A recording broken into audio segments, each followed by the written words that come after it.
Hello and welcome to the novel. This summer, we're going to be reading 6 novels, and I thought we would begin by just getting an overview of a definition of what the novel is, and then looking at some literary terms, and then finally examining some of the novels that we will be reading. The novel is a fairly recent form of literature, as you will discover when visiting the website. It comes from the Italian word novella. It's a kind of longer anecdote, and many people point to various items as the first nova or novella. You'll come across various definitions of the novel. I've got one here. I think it's from the Encyclopedia Britannica, and you might notice that this is definitely a novel as prose, though it may be mixed in with some poetry. I mean, certainly newer forms of the novel do that. Considerable length, and that's a bit of a quandary. What does considerable length mean? And we'll be discussing this when we look at Turn of the Screw, for example, and even Ethan Frome.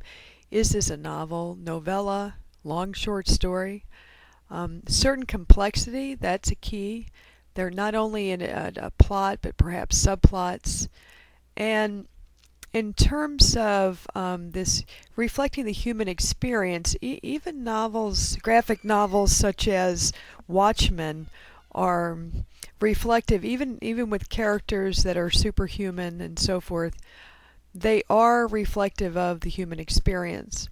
And then I dug up a definition of the modern novel, and again, this idea of lengthy. Well, what is lengthy? Many modern novels are quite short, but written in prose and presenting a realistic picture of believable characters. And we might differ when we talk about realistic. The settings are certainly not always realistic. So certainly these definitions are just very basic, and we'll probably expand upon them as the summer continues. In this slide, I'm beginning to go over some basic literary terms that you may have even learned in grammar school. But it's worthwhile going over these terms very, very quickly. And of course, you are welcome to do your own research. When you're posting discussion responses to my questions, please do use these terms. They are helpful. So of course, plot, basic definition, the way in which the narrative is laid out, the way in which events in the narrative are arranged. There are usually, there's a very climactic moment where the story, there's some decisive action is taken or some crisis is reached. And then oftentimes there is a resolution, though sometimes there isn't a resolution to conflict. To setting. And I'd like you to, this summer, pay attention to setting. And I'm going to bring this up also when we talk about the background of the novelist. The historical, geographical, physical, and even in psychological novels, the kind of psychological location where this novel is taking place. What is the socioeconomic milieu where things are happening? Is there anything political here? Is there anything that we need to be aware of and as the story unfolds? 3, point of view, and again, this should come back to you from elementary, junior high, high school. First person narration. The narrator uses I, and we'll see that in the autobiography of an ex-colored man. Omniscient third-person narrators, limited omniscience narrators, and the way that a story is told and from which character's point of view, if it is first person, that's really important, and we'll talk about that. 4, characters. All of the characters that we're looking at are what we would call round characters. They're fully developed people. Of course, they're not real people, but they're complexly drawn. They act and speak realistically. In terms of flat characters, we might say minor characters. There are minor characters whom we will encounter that are not fully fleshed out. So this is the first four literary terms I'd like you to just familiarize yourself with. The theme is the central dominant idea in a novel. There may be more than one theme.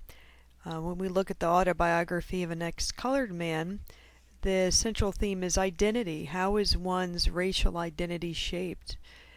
Moving on to Sula, while Sula does treat race as a kind of, there's a sub-theme, its main focus is on friendship between women, love between two women, and, what does this mean? In terms of tone, tone is the attitude of an author or a speaker towards the events or characters in a novel. For example, sometimes a author can be very serious about a work, other times perhaps angry, self-righteous about a particular event that he or she is chronicling in his or her work. Irony. Many of the novels we look at are quite ironic, and that will be something we will want to explore. The symbol, as you know, is an object, can sometimes be, a person or a place, and in addition to its literal meaning, it has a deeper meaning, more complex meaning. For example, dove. The dove is a symbol of peace. Rose, symbol of beauty, symbol of romance. Also, we might want to bring up allegory and allusions. In our novels, we see allusions to other stories, and again, I'm thinking of the autobiography of an ex-colored man. At the very end of that novel, the narrator muses about whether he has been like Jacob in the story of Jacob and Esau and sold his birthright for a mess of pottage. So all of these things are operating, and we'll need to just keep in mind some of these literary terms.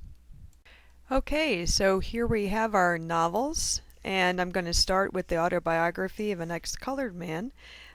It was first published in 1912 as an autobiography, and it wasn't, though. It was a work of fiction, so we're definitely going to talk about that. It was re-released, I believe it was 1927, as a work of fiction. I see it as an example of realism. Here Johnson is trying to show us what it is like to be a man of color who is very light-skinned and is quote-unquote passing as white.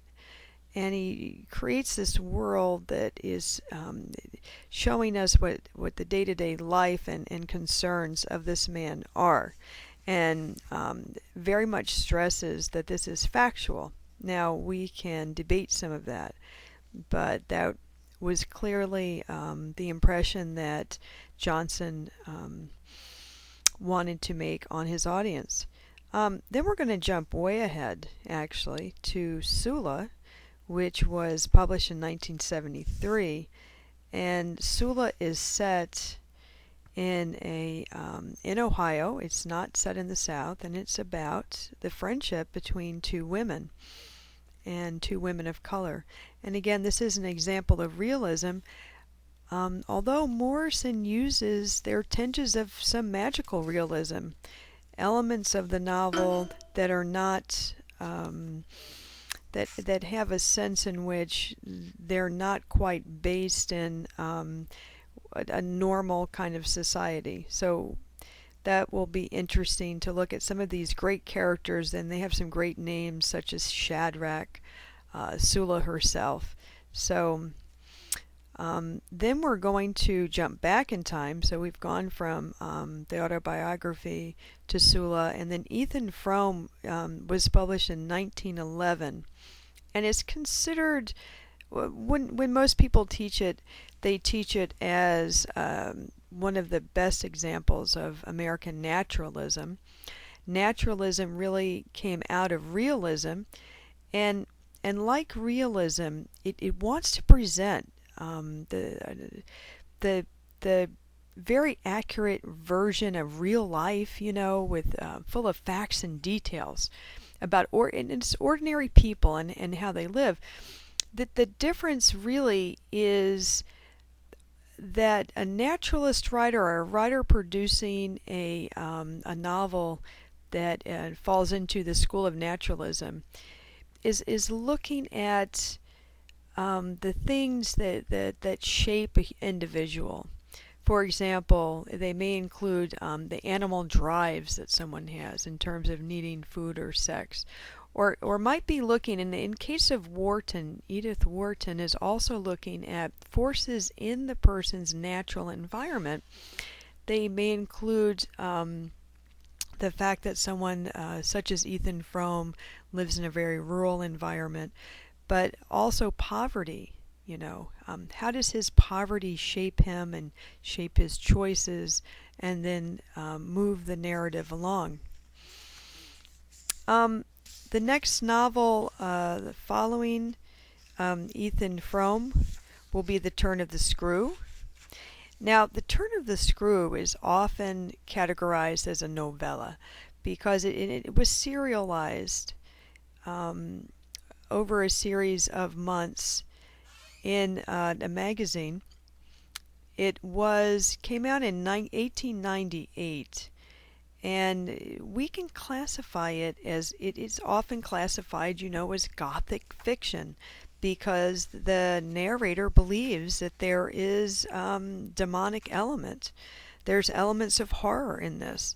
She is a nanny, a governess taking care of these two little children in a house in England out in the country, and she believes the children are possessed. So certainly James is pulling on all of this Gothic kind of motifs, but at the same time, we wonder if this is really a psychological novel, because is this woman mad? We're looking inside her mind, we're looking inside her thoughts, all this internal action. And if she's mad, this is not really a Gothic fiction, it's a psychological novel. So that will be your decision. What is this? The next novel, and again, this is really more of a novella, is Miss Lonely Hearts, my personal favorite, from 1933. Nathaniel West is considered a more minor writer. And this novel is, what can I say? I think I would classify it as a postmodern psychological novel. It is definitely what we would say, quote-unquote, black comedy. There is a very kind of dark humor to it. I don't know that all of you will find that to be the case, but most critics do. And it's a pretty brutal novel about, it's hard to explain, but set in Depression-era New York, a young man who is trying to find his way and has taken on the assignment of being a newspaper columnist in the way of Dear Abby. And his name is Miss Lonely Hearts, and people think he's a woman, but of course he's not. He's a young man. And then we'll end the semester with Watchmen, which is a graphic novel, and probably many of you have seen the movie, and I encourage you to, this is one of those cases, I encourage you, if you haven't seen the movie, to go ahead and do that. And of course, it's using images. Images are very important in The Watchmen. We'll be looking at panels and seeing how the artists have drawn these various panels and how they've composed them, and the use of color The writing is important. We have Alan Moore and Dave Gibbons putting this together. It was not originally a book. It was a 12 issue. It came out in over 12 different issues of a comic book format and then was eventually collected. So I hope this slideshow gives you an overview of what we'll be looking at. The rest of the summer, I look forward to talking to you on discussion board.